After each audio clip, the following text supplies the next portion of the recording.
Today I want to share with you how I likely became infected with Lyme disease and co-infections.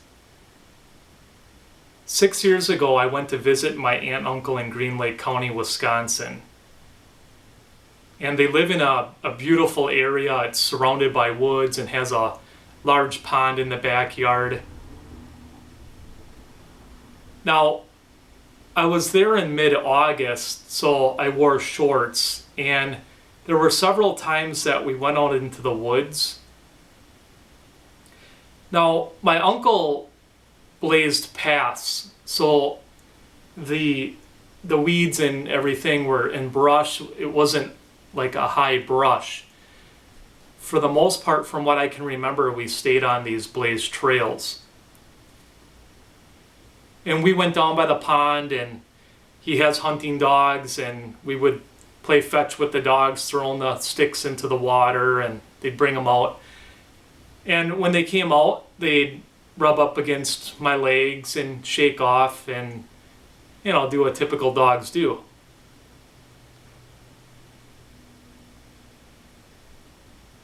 Well, the last day I was there, I just finished reading the newspaper, and I sat like this, and when I finished reading the newspaper, I looked down at my right back of my calf muscle, and I noticed that I had about 10 holes in my leg. It looked as if someone took a drill bit and drilled into my leg. These were perfectly round holes, some of them clustered really closely together. And around that was a red substance, and real close to the holes was a white substance. And it looked absolutely disgusting. And I said to my uncle, "Look at this. I have these holes in my leg." I said, "Could it be from a tick? Could it be from ticks?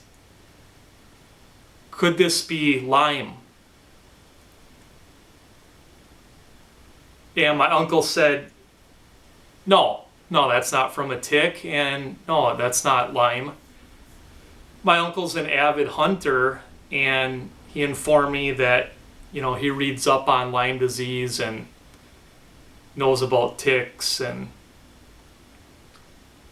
so some time passed, and I looked down at my leg, and these holes were absolutely disgusting, and they were deep. And I asked him again, and he said, we were out in the woods, Nathan, and what probably happened is you brushed up against a plant, and it got some of its juice on you and caused, your skin to get eaten away some. I don't know what kind of plant would do that, but that's what was said at the time. And I showed my aunt, and she said something similar. So she informed me that I should keep an eye on it, and that she didn't think, I needed to go to a doctor because I mentioned that a couple times. And after a while, I thought, maybe I'm over exaggerating. It looked gross, but I didn't see any ticks. I didn't have any symptoms. And honestly, I really didn't know that much about Lyme disease. I don't live in an area like that. So I made the decision, foolishly,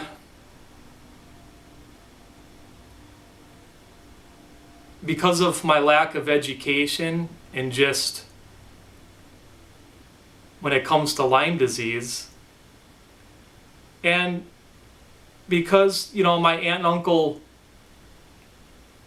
communicated to me that, they were confident that it wasn't from a Lyme or from ticks and that I would be fine. So I got home and I put aloe cream on it and I watched it very closely. And it seemed to heal up well. I didn't have any infection. I didn't have any symptoms. Within about a month or so,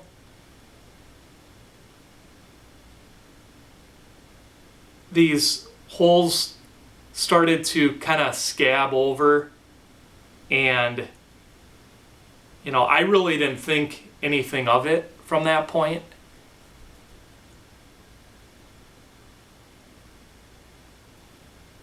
However, looking back, the first 2 months after this happened, I was at work and I remember getting twitches, like my head would twitch, and I remember feeling real achy, like I had the flu, but I didn't get sick to my stomach. I just had really deep aches and chills, and I just thought, I must have like a little bug or something. It didn't keep me from work, and I just continued living life. Well, January that next year, so about 4 months after this happened in my leg, I got the flu really bad for 3 days. It was a really bad flu. And I got well enough and I flew to Texas for a convention for an insurance business that I just started. And I got back from Texas and I had a chest cold for 2 weeks. And then I started getting deep spasms in my chest, sometimes 40 in a day. And these spasms were so painful, they literally dropped me to my knees. And then I started to get deep aches, dull aches in my knees, and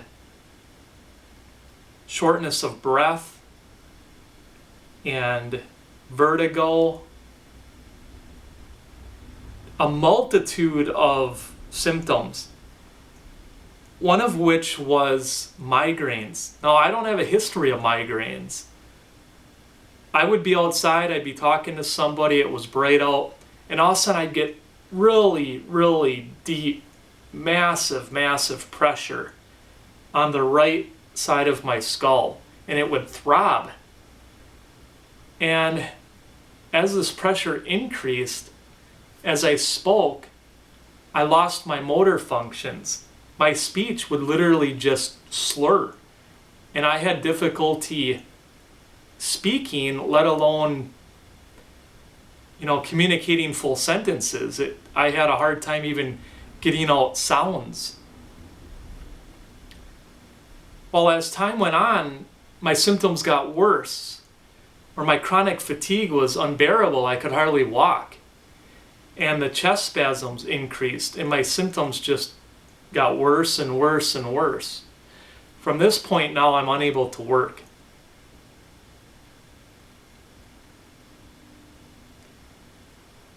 Within approximately 6 months of my symptoms starting, I got on the internet and I thought to myself, is it possible that these holes in my leg, that there's a link between that and the symptoms that I have now? One of the things that was really unusual with these holes in my leg was, first of all, they're perfectly round, and there was no pain at all. Even on the onset, no pain. There was no itching. There was no blood. So there was no blunt force trauma. There was nothing to explain what could possibly cause perfectly round holes in the back of my leg that even now, 6 years later, I have scars from them. And it wasn't from like scabs coming off or anything like that either, because that did not happen. So I'm like, what could possibly cause this type of injury that resulted in no pain or no blood? That doesn't make sense.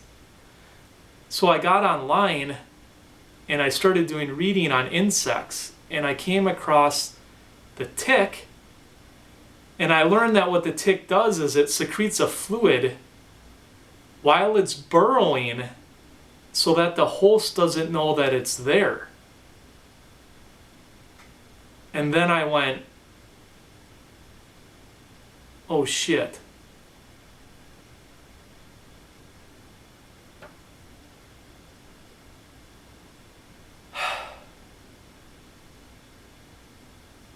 And from that point on, I was very convinced that what happened to my leg was caused by a tick or some type of burrowing insect. And that the likelihood that that incident is related to my symptoms is incredibly high, because prior to this I had absolutely no symptoms. I mean, I went from riding my bicycle 30 miles a week and working out and walking on average 6 miles a week and working full time to being disabled. Now, one of the things I'm going to try to do with the camera, it's going to jerk a little bit because I got to move the camera. I'm going to try to show you what this looks like, what these holes look like in my leg, the scars. I don't know whether this is going to show up or not.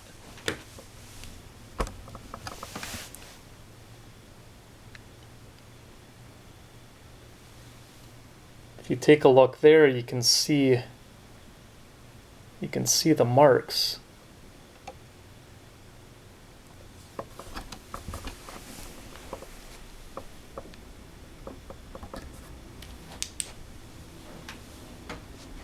So this is very likely how I became infected with Lyme disease, and I want to share this with you. My goal is to get this information out to the masses. I'm only one person. I'm doing all I can to get this information out. I'm calling on you to take action, to share this information with your friends and your family. If you appreciate what I'm doing, please subscribe. Please select like. Please share this information on Facebook and other social media sources. Let's get this information out to the masses. Let's do all we can to try to help Lyme disease from increasing. We don't want people to get sick. I don't want anybody to get sick. That's why I'm going public. It is my hope that we can help others prevent Lyme disease from spreading, and that those who have Lyme disease can get early detection so that they don't suffer from the infections that I suffer from and others suffer from. I want to wish you all well, and I thank you for taking the time to watch this video. I wish you the best.